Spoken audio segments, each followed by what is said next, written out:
The high school baseball playoffs are here in Southwest Georgia, and we'll talk to the head coaches at Southland Academy and Schley County right after this on the Integrity Sports Podcast.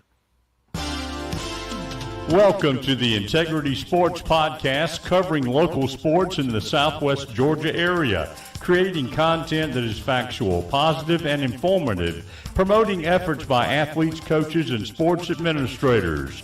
Now, here's your host, Tim Estes.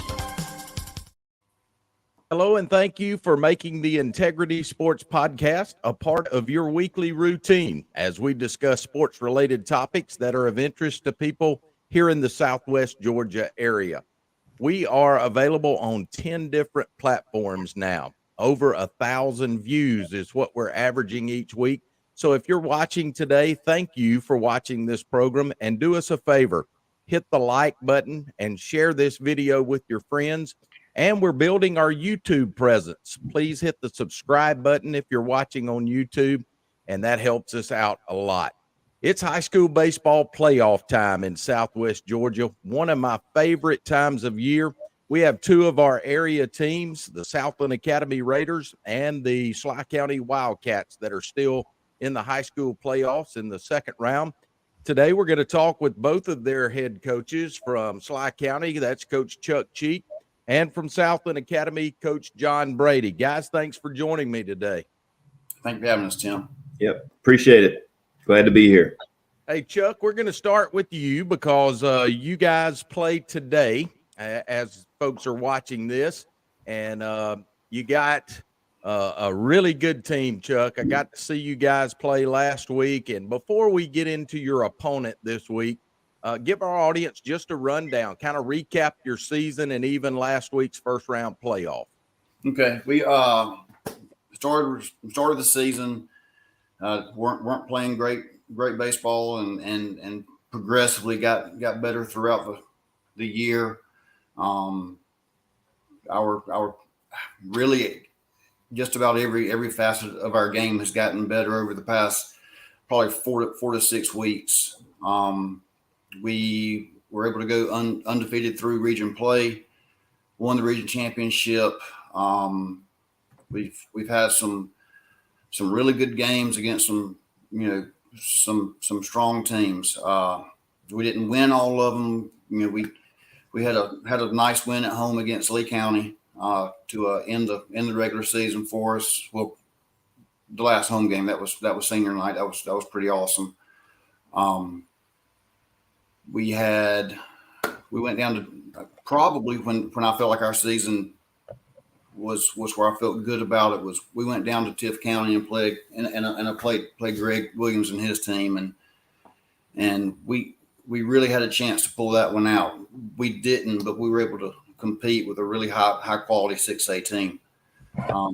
We played another team this past two Friday nights ago that had beaten us pretty soundly earlier in the season, and we had the lead in the seventh. We didn't hang on, and there was some things that we need to clean up, but we were able to compete with a guy on the mound pumping 92, 93, and a 1 through 9 lineup that can swing it, and it kind of showed the growth and the maturity of our team, to be able to compete against a team of their caliber.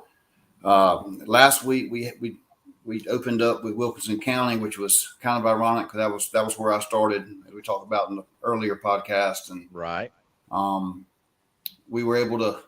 It was good and bad, and I say that with as much respect for them as I can. You really don't want your players to lose their sharpness, and it's good for pitchers to stay on a routine and to get their 5 and 6 innings in, and for your bullpen guys to come in, and we had two 3-inning games, and so not everybody was able to get work, and so we've had to be creative at practice and build some things in there to create some competition this week, but it certainly gets turned up tomorrow. for And today. John, I've had a chance to watch you guys a couple of times this year and really impressed with the squad that you've put together. Talk a little bit about your season, and after that, we'll go into the playoffs. Yeah, I think I mentioned on the first time I was on, our team strength is pitching, and that kind of got us through the first part of the season because we were really, really battling consistency with particularly offensively. You know, we'd have a really good game, and then we'd have a clunker. Then we'd have a really good game, and we'd have a clunker. So we have kind of battled through those things, and I just keep preaching, you know, stay the course, stay the course, stay the course. I think it'll all start, you know, getting a little more consistent as the time goes, and it did. Towards the end of the season, we put together a string of games with 10 plus hits, some double-digit scoring, and a lot of confidence, 1 through 9. So we were really finished the season playing well after going through a brutal region schedule. Lost a couple of really close games. Otherwise, we would have won the region. Came in second, runner-up in the region.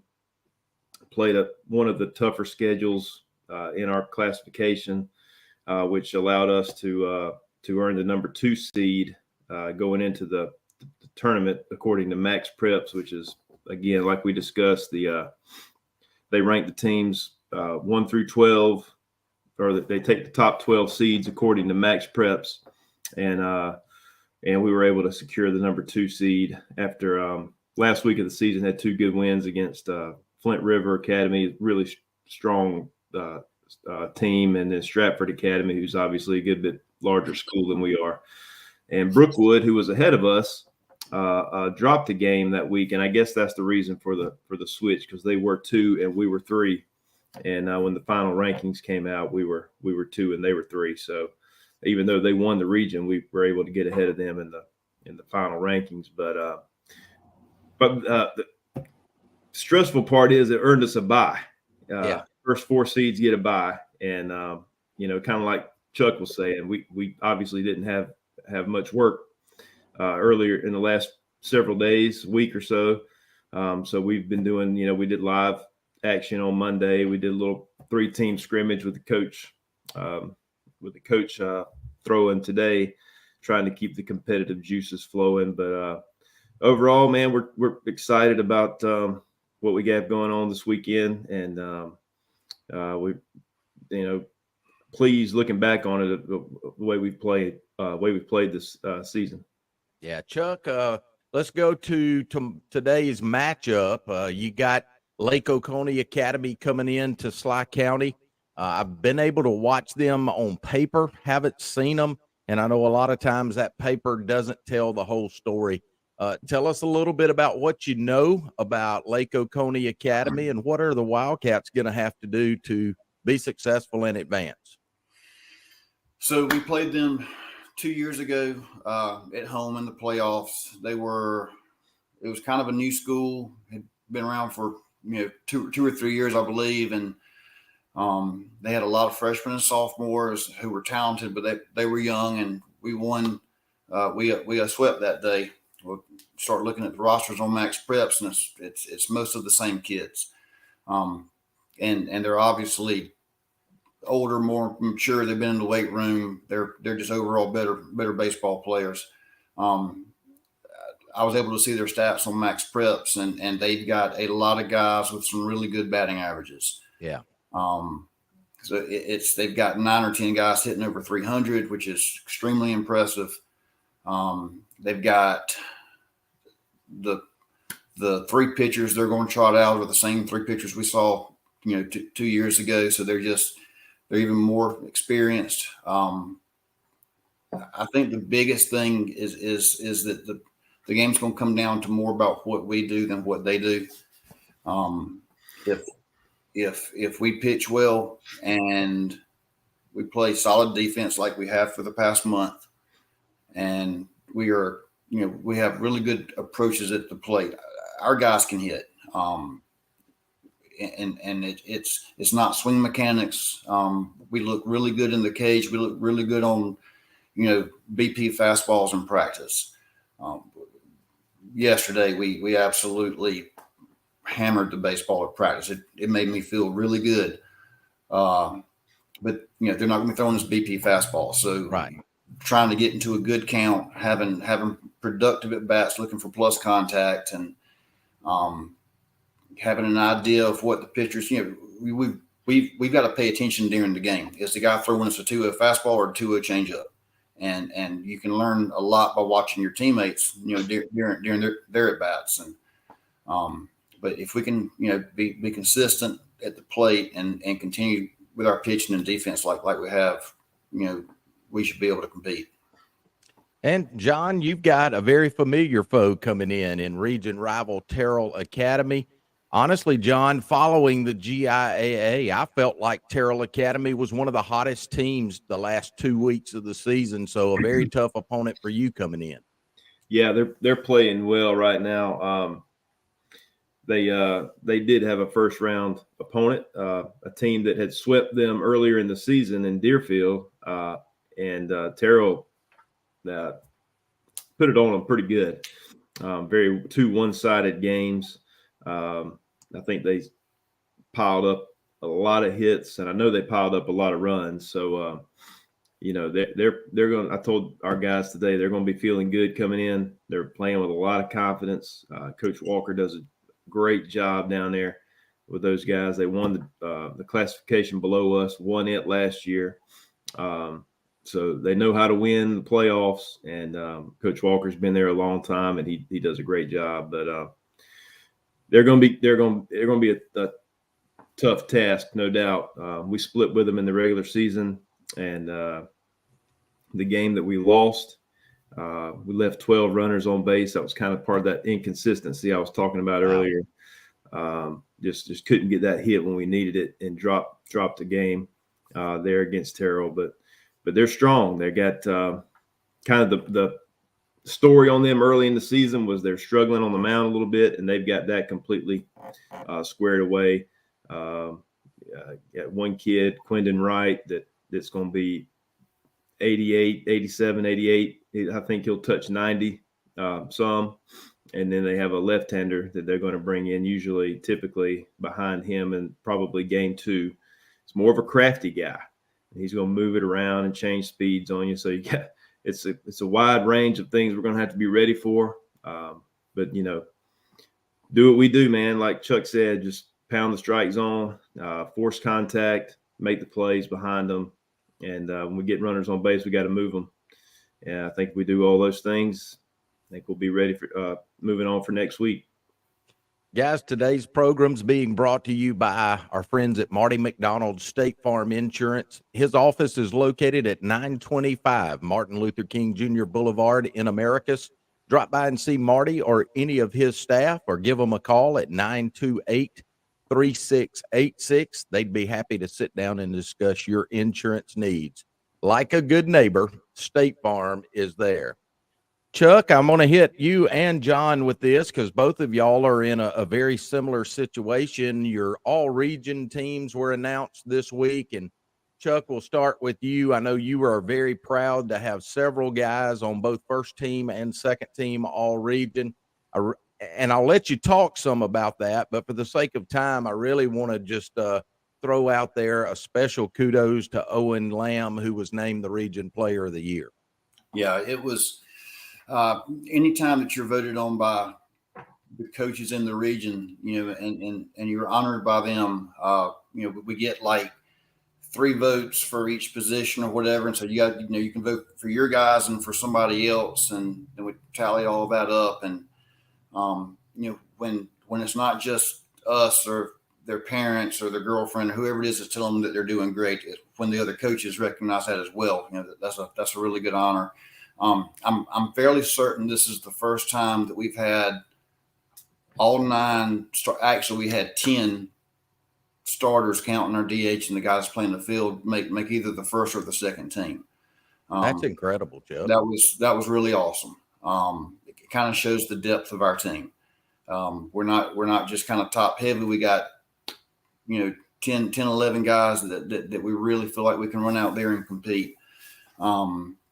Carson was the offensive player of the year. He's had a phenomenal year. He's really gotten hot at the plate, the past month or so.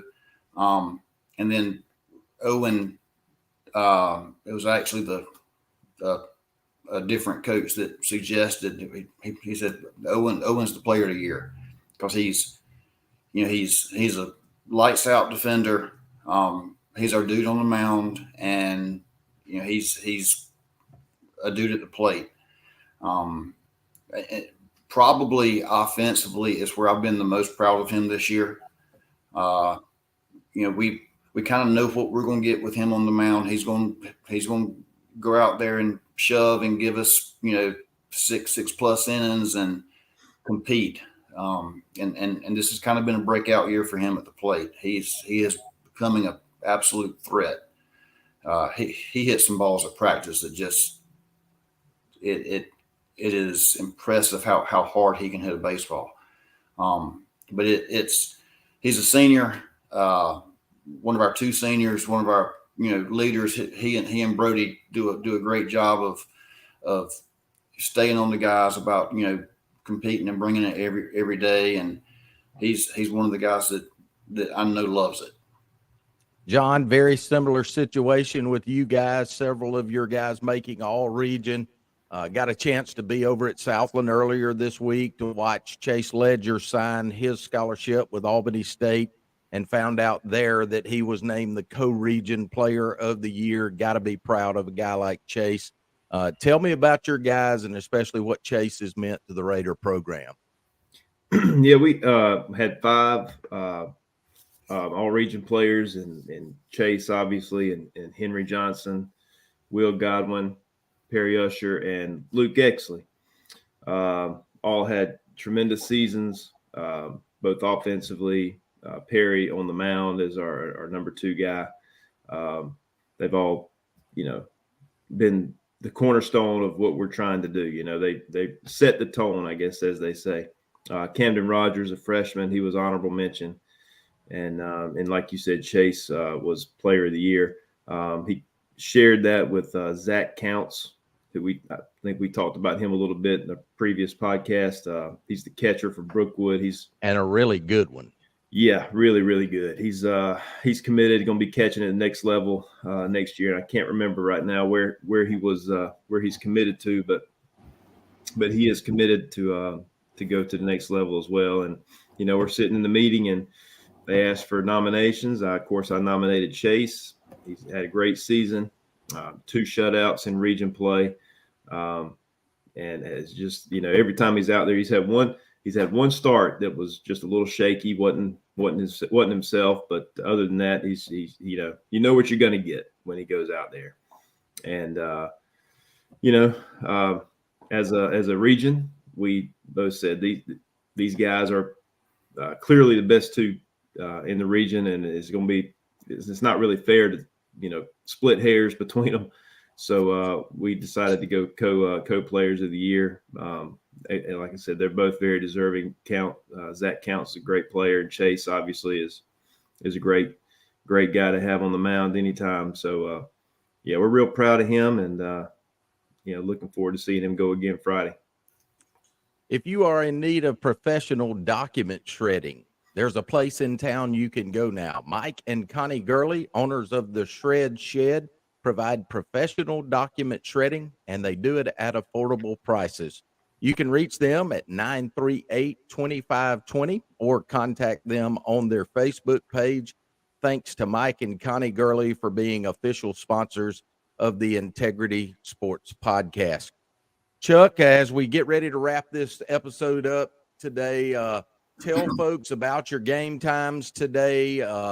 I think tickets have to be bought on the internet site. I don't remember the name of it, but give our folks all that information. And Chuck, I also want you to talk about how important it is to bring a strong crowd. Okay. First pitch is at 3:00. Game 2 will be roughly 30 minutes after the completion. If we split, the if game will be Friday at 3:00 as well.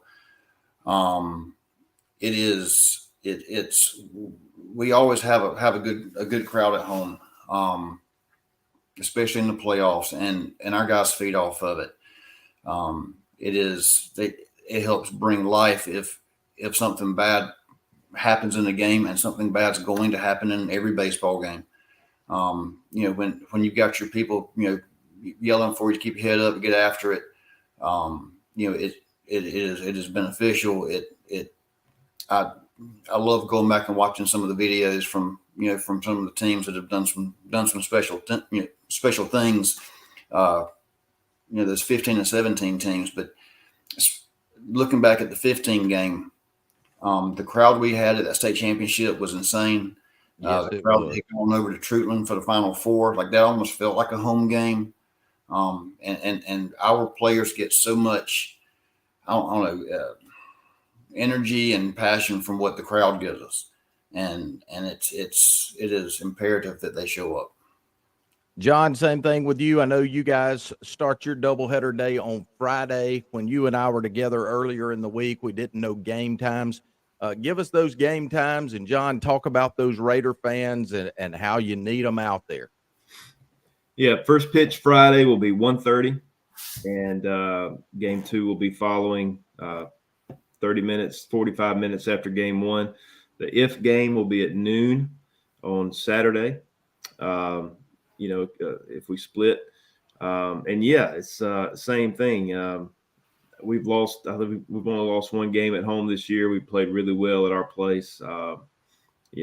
Kids like to be at home. They like to have their playlist playing on the loudspeakers, and we always, whether we're on the road or at home, regardless, we always have a good crowd. I would say we're one of the better traveling teams, fan wise, that anybody's going to come across. So, especially for a small school, we're always going to bring a nice crowd. And at home, of course, we'll have nice crowd with more students than we would have on the road. So we're really excited about having those guys out there in left field, helping us out. But it's going to be huge. I told them in the assembly we had on Monday,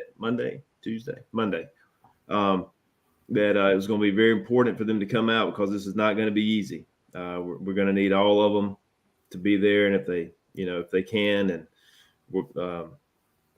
it's just going to take a team effort from on the field to the stands and everywhere else. One of our other sponsors is kind of neat, guys. I don't know if you've heard about this or not, but WMNZ AM 1050 radio over in Montezuma takes the audio off of our program each week, and they broadcast that on their radio station. So we want to thank Lance Teal and the staff of WMNZ AM 1050 in Montezuma for doing that. Folks, listen, we got great high school baseball going this week right here in Sumter County and Schley County. Get up and see Chuck today, and the Raiders will play on Friday. And hey, we got some good college baseball in town coming up this weekend too, as Georgia Southwestern hosts the Peach Belt Conference tournament. They won the Peach Belt Conference championship, so congratulations to those guys as well. Coach Cheek, Coach Brady, good luck to you. We're supporting you. Thank you for being on today. Thank you, Tim. Appreciate it. And good luck, Chuck. Thank you, sir. Same to you. Thank you for making the Integrity Sports Podcast a part of your weekly routine once again this week. As we said earlier, our viewership is growing rapidly. We're available on 10 different platforms, so whichever platform you're watching this on, hit the like button and the share button, and by all means, go to YouTube, type in the Integrity Sports Podcast, and at the very top of that page, there's a little white button that says subscribe. We need you to hit that as well and help us build our YouTube presence. Go see the Schley County Wildcats and the Southland Academy Raiders. Let's support both of these guys and these two great coaches. And for Coach Chuck Cheek, for Coach John Brady, I'm Tim Estes. Thanks for watching. So long, everybody.